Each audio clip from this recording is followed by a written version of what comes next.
with that, we'll first start with the first member of the minority, Representative Elijah San Fernando. Thank you, Madam Chair. Chair Tenko, sa presentation niyo po binanggit na 95 billion ng kita ng PAGCOR ay nanggaling sa gaming operation. Ilang percent po ito ng total income ng PAGCOR? Yan po ay halos imigit kumulang 96% din po ng total income natin. Meron po ba tayong ballpark figure ilan yung customers na pumapasok dito sa gaming operations, online gaming operations? Sa online po, ang nakarehistro po na mga customers ay meron pong 30 million. Registered po yun. Yung pong aktibong naglalaro, mga 10 million po. Yun po yung active mismong naglalaro. Pero ang nakarehistro po sa pangkasalukuyan, himigit kumulang po mga 30 million po. Thank you, Chair Tenko. Nabanggit niyo po kanina, out of this 30 million registered and 10 million active players in online gaming, most of them ay nanggagaling sa CDE market. Tama po ba to, Chair? Nandyan po yung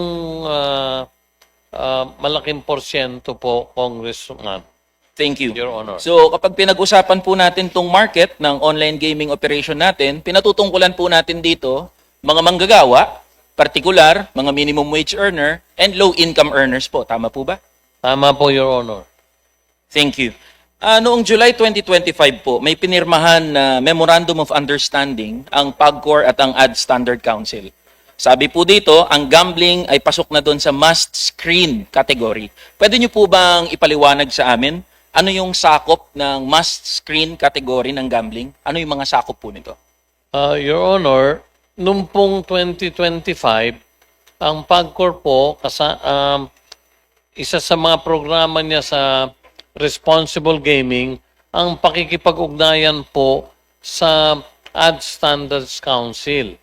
Kung napansin ninyo at kung naalala ko po, hearing po rito rin ng budget, hindi pa po namin napipirmahan yung aming pakikipag-ugnayan sa Ad Standards Council nung huli pong hearing natin ng budget ng PAGCOR for year 2026. Ang naganap po, at noon po naging isyong malaki, yung pong lahat ng billboard halos sa buong Maynila at gayon din sa mga major tollways ay punong, nakita po ng nating lahat ay napakadami po sa mga billboard na ito ay nauukol sa online gaming. Kaya ako po ay naalarma rin at sa pakikipag-ugnayan po natin sa Ad Standards Council, nagkaroon po ngayon ng panuntunan or nagkaroon ngayon ng struktura kung saan una, hindi na po pwedeng mag-advertise ng lantaran ang anumang uri ng online gaming operator, sino man ito, gayon din naman po maski yung land-based casinos natin. Kaya sometime po, binigyan ko po ng, kung di ako nagkakamali, 6 na pong araw na palugit ang lahat ng mga billboard na ito, pero effective po noong September 2025 na ibaba na po natin lahat ito. Pangalawa, hindi na po pwedeng mag-advertise na lamang ang isang land-based operator, gayon din po, Your Honor, ang mga online gaming operators kung hindi dumadaan sa Ad Standards Council. Pangatlo po, ipinagbawal na rin po ng Ad Standards Council ang pag-advertise ng online gaming or land-based casino operations during prime time. Hindi na po sila pwedeng mag-advertise between 5 to 8 o'clock in the evening. At ngayon po, hindi na po maaari ka maglagay ng mga advertisement na naghihikayat. Nakalamang po ngayon sa mga advertisements na nakikita natin sa kapaligiran ay meron pong paalala tungkol sa responsible gaming. So, yun po ang pinakabalangkas ng pakikipagkasunduan po ng PAGCOR sa Ad Standards Council. Thank you, Chair Al. So, binabanggit niyo po, hindi pa napirmahan. Nung pong isang taong naghihiring tayo, hindi pa po na... Pero ngayon po, nagkapirma. Pero ngayon po, ipinatutupad na po nila ngayon sa Okay po. pangkasalukuyan. Salamat, Chair Al. Kaugnay po nito, naglabas ng ASC Circular 2025-010, all gambling advertisements in all forms must be secured by ASC prior to implementation. Tama po ba to? Are you aware Tama of this? po, Your Honor. Ang totoo po, kung makikita niyo yung mga current advertisements ngayon ng mga online gaming operators, gayon din po ang mga land-based operations. Meron na po nakalagay sa ilalim ASC, Ad Standards Council, may numero po, yun po ang pagpapatunay na dumaan ito sa kanila para masuri kung tama po ba yung content ng billboard or anumang pong uri ng advertisement ang pinatutupad Thank you, nila. Chair Al. Madam Chair, bago pumunta sa ASC, yung mga advertisers, kailangan po munang dumaan sa inyo at makasecure ng approval for advertising. Tama po ba to, Chair Al? Tama po, Your Honor. Nauuna po, ang nangyayari po ngayon, nauuna po sa amin at halos sabay pong nag-a-apply sa amin or himingi ng approval sa amin, gayon din po sa Ad Standards Council. Thank you, Your Honor. Chair Al. Maraming salamat po sa clarification. So lahat ng forma ng advertising, may it be billboard, online, o kahit saan pa, dapat po mag-secure muna ng AA sa PAGCOR bago sila pumunta sa ASC para makakuha ng clearance para makapag-advertise. Tama po kayo, Your Honor. Ngayon po, Madam Chair, ang malaking problema po natin, nagkalat po yung mga content creator na nagpo-promote ng online gambling. At ito pong mga content creator na to, hindi sumusunod doon sa regulation as set by PAGCOR and the Ad Standard Council. Halimbawa, pinakasikat po, Ivana Alawi, mamimigay ng 100 iPhone 17, pero hindi pala kusang ibibigay yun. Dapat, ikaw muna ay mag-subscribe o mag-like doon sa isang online gaming platform. At wala po kahit saan dito yung pagsunod doon sa sinasabi po na pinag-uusapan natin kanina, Ad Standard Council, authority, merong approval po mula sa PAGCOR. Hindi rin po nakalagay. Halimbawa, ito pong isang sikat to, si Osas, dalawang Osas bata. Millions of followers po to. Wala po kahit saan dyan na nakasulat na gambling can be addictive. Know when to stop.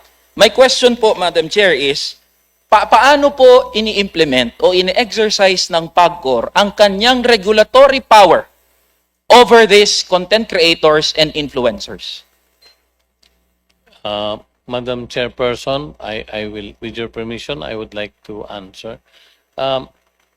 Congressman San Fernando, una po, totoo po yun.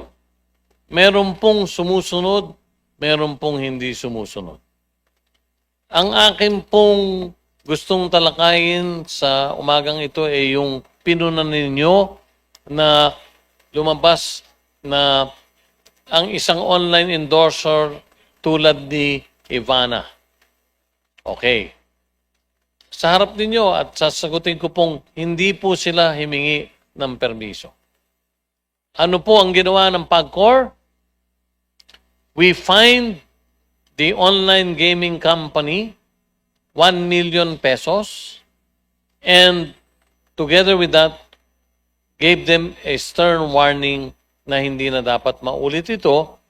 Kung maulit ito, heavier fine and the possibility that it can lead, another violation can lead to the suspension and ultimately the cancellation of their license. So yan po na ipatupad namin.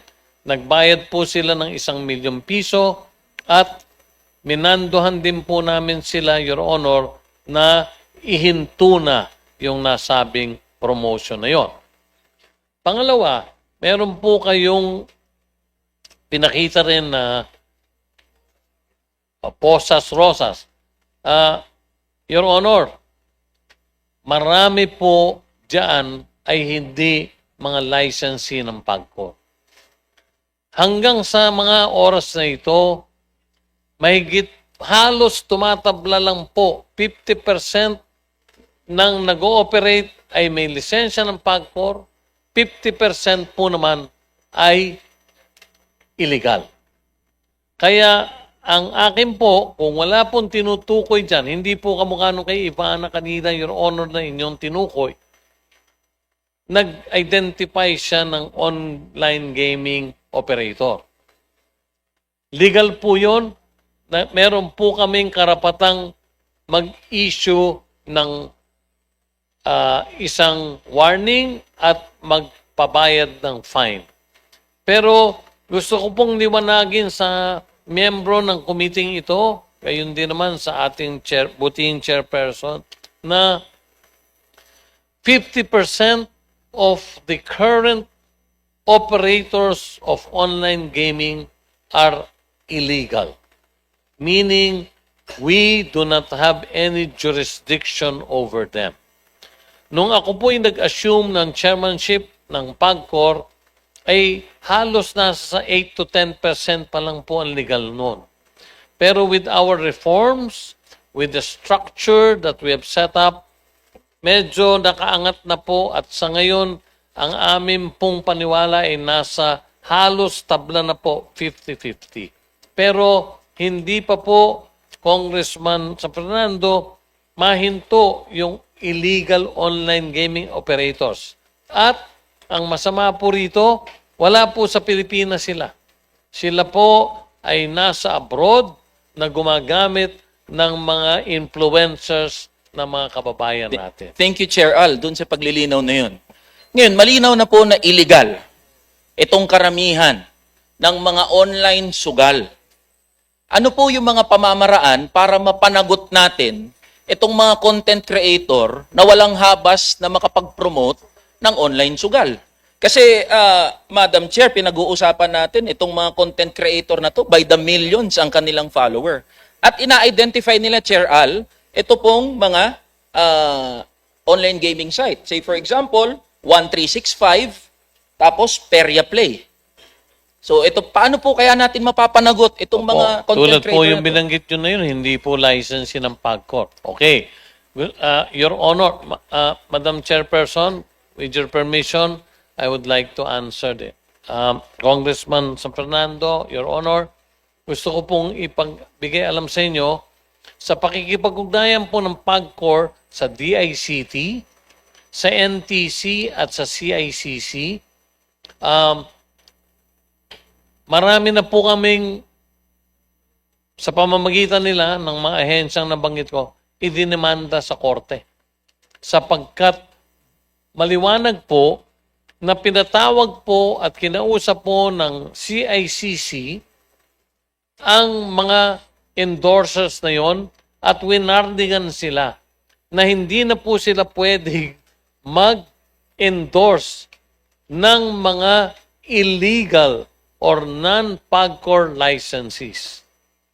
Kaya meron na po silang pangkaso, kung hindi ako nagkakamali, himigit kubulang po sa mga 15 endorsers at top endorsers ang nahabla na po at ongoing na po yung mga kaso nila.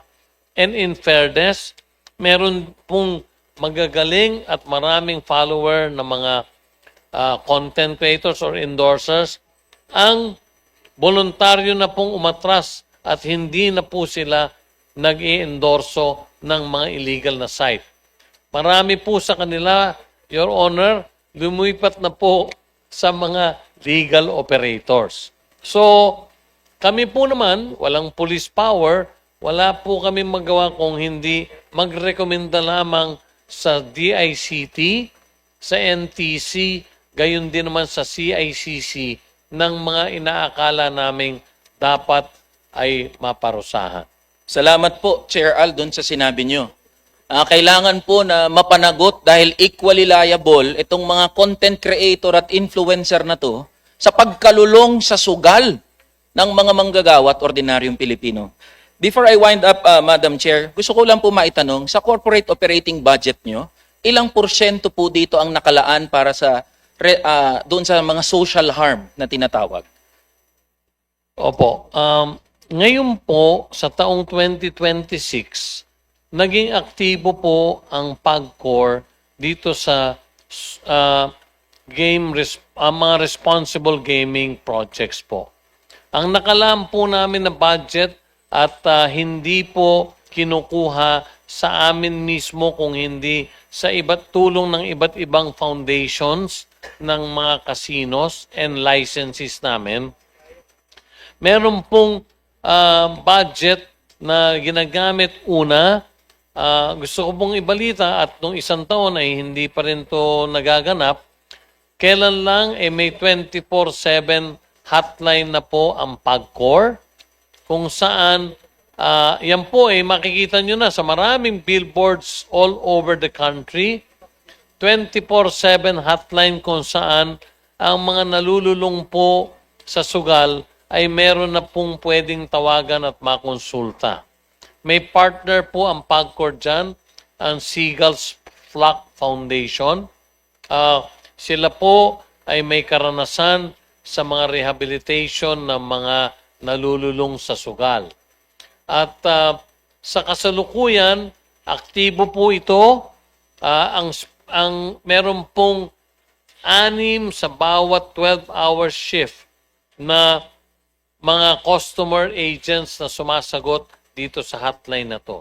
At gusto ko pong ipagbigay alam sa inyo, nung umpisa po siguro nahihiya pa yung mga gamers. Pero sa ngayon po, nagtala na kami nitong nakaraan 2 buwan ng himigit kumulang sa 100 katao ang amin nang natulungan sa pagbibigay ng advice. Meron na pong mga nai-refer sa rehabilitation centers para po nga sa Responsible Gaming Acts. Doon po, Your Honor, sa mga billboard na nakikita natin, marami na po kayong makikita ngayon na nandyan na po yung hotline number. Bukod talagang full billboard, hiningan po natin ng tulong yung ating licensees para po ma-disseminate yung information sa ating mga kababayan. So, patuloy po ang mga programa namin, lalo't higit na, Your Honor, yung self-exclusion. Ngayon pa lang po, sa panahon ng PAGCOR, na aktibo ngayon, pwede nang ang isang nalululun sa sugal ay pwede nang sumulat sa amin, kasama ang kanyang pamilya, pwede na rin i-request na pagbawalan ang isang kapamilya nila or mismo yung tao na makapagsugal. At gusto ko pong ipagbigay alam sa lahat, 15,000 na po ang naaprubahan ng PAGCOR in the last year for self-exclusion. Ang ibig sabihin po nito, Your Honor, sila po, naka-alerto na po ang lahat ng land-based casinos natin at gayon din po naman yung ating online licenses nang sa ganon, hindi po pwede nang makapasok at makapagsugal yung inaprubahan po ng PAGCOR na nag-apply ng tinatawag na self or family exclusion. Yan po, Your Honor, ay parte ng aming mga programang ginagawa para nga po matulungan natin yung ating mga kababayan na lululun sa sugal. Thank you, Madam Chair. Ito pong mga tinanong ko dahil nabanggit niyo po kanina, ang market po kasi ay CDE. Ang pinaka-vulnerable po dito sa pagkalulong sa sugal, lalong-lalo na sa online sugal, ay ang mga manggagawa at ordinaryong Pilipino. Totoo po na sasabihin ng marami na personal na choice kung ikaw ay magsusugal o hindi. Pero para sa isang gipit na manggagawa, makikita niya halimbawa si Ivana Alawi, si Vice Ganda, si Vic Soto. na magpo-promote ng sugal, aakalain nila na po pwede naman pala kaming magsugal para lang makatawid dito sa aming pangangailangan sa aming bahay. Kaya ko po ito pinapatungkulan, Madam Chair, dahil napakalaking issue po ang online sugal sa bansa natin. Marami po ang nalululong, marami pong mga manggagawa ang nagsasangla. Dating may kotse, ngayon may motor. Dating may motor, hahatakin yung motor. So kailangan maging equally liable itong mga influencer, content creator, pati na rin yung kanilang mga mother company, yung mga kumpanya na pinopromote nila. Dahil grabe po ang social harm at social cost ng pagkalulong sa sugal. At Madam Chair, natutuwa po ako dahil kaisa po natin ng PAGCOR, binanggit po na merong commitment para sawatahin itong mga online influencer at content creator na nagpo-promote, walang habas na nagpo-promote ng online sugal. Yun lamang po, Madam Chair. Maraming salamat po.